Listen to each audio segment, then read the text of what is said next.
Just because progress feels slow doesn't mean it's not happening. Meaningful progress takes time, and that's the lesson I learned this week. But before we get into that, hi, it's Al, and welcome back to my channel. Here I'm tracking my progress as I work to build a life that is centered around my values and the things that I love. I've wanted to start a business for years.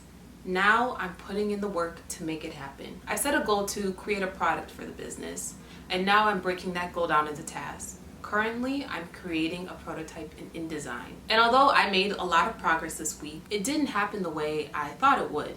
I thought every day I would be able to sit down and consistently make the same amount of pages and be done in X amount of time. But as I quickly found out, some layouts are harder than other layouts.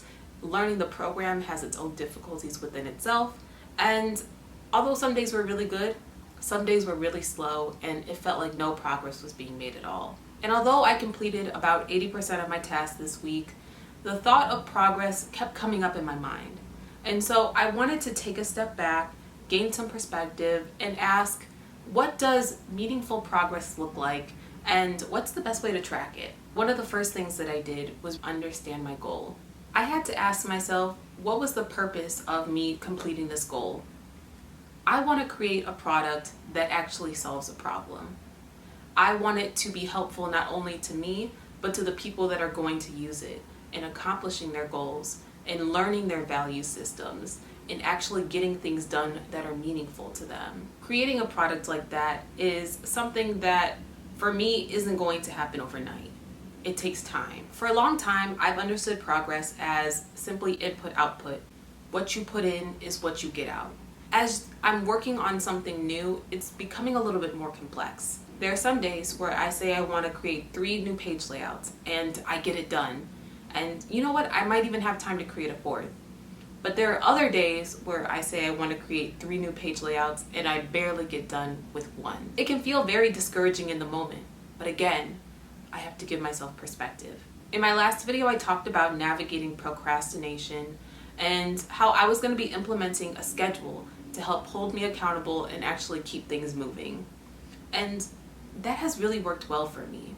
Not every day is going to be a 10 out of 10 day, but I can ask myself, did I follow my schedule? And that's the new frame that I'm using when it comes to tracking progress. There are many things on this journey that I can't control. For example, I can't control how fast I learn something, but I can control how much time I put into learning it.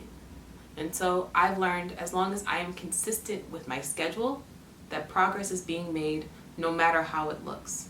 So at the end of all this, I tell myself, and I'm also telling anyone who's watching, that just because it feels slow doesn't mean it's not happening.